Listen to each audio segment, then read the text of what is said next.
A lot of people have asked me why CASA is doing a Ducky Derby, so I thought I'd take a minute to answer that question.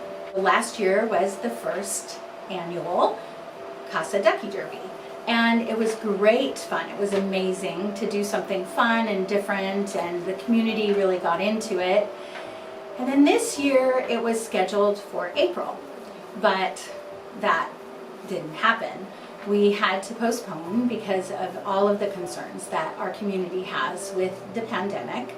And at the same time, CASA still needs to fundraise. We depend on the community to support CASA so that we can continue to do the work that is not silly like a duck race. You know, talking about child abuse is not fun. It's not silly.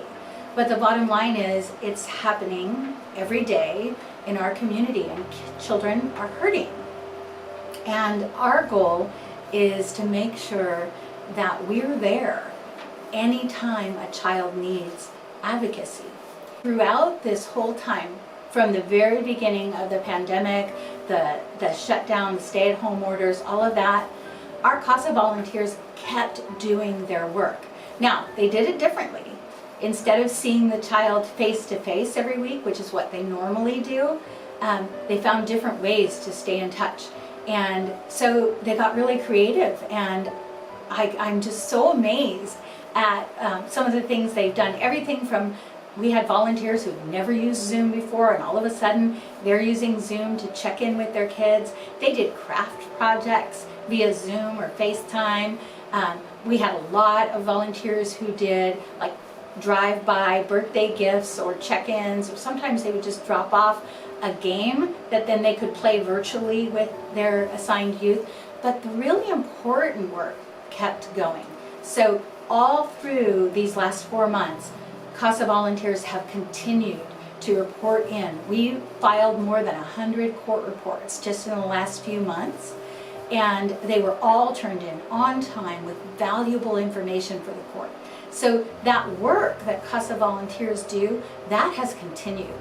And it's just such an amazing statement of who our CASA volunteers are, that commitment level that they've shown to not abandon the child they're assigned to.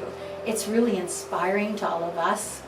And we closed the year serving more children than we ever had before. 532 children in our fiscal year that just closed were served by CASA. And that's great. But unfortunately, also today, we have a waiting list of more than 150 kids who need us. And so our work here isn't done. There's no end date to advocating for children. So that's the serious side of our work. And we have to do that. We have to keep pushing forward and keep the momentum behind the work of recruiting and training and supporting our CASA volunteers. And in order for us to keep doing that, we have to look to the community for fundraising. So the answer to the question, why are we doing a Ducky Derby and why are we doing it all digital? Very simple, it's a sign of the times.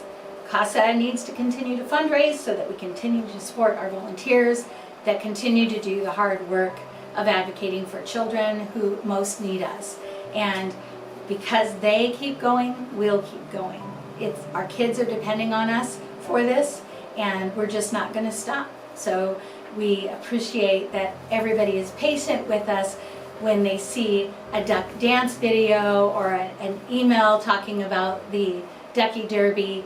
We really want you to know that we so appreciate the support of the community as we go through these difficult times together, and at the same time, CASA stays focused on our mission to serve every child who's experienced abuse or neglect. And we'll be here to make sure that we're getting that done.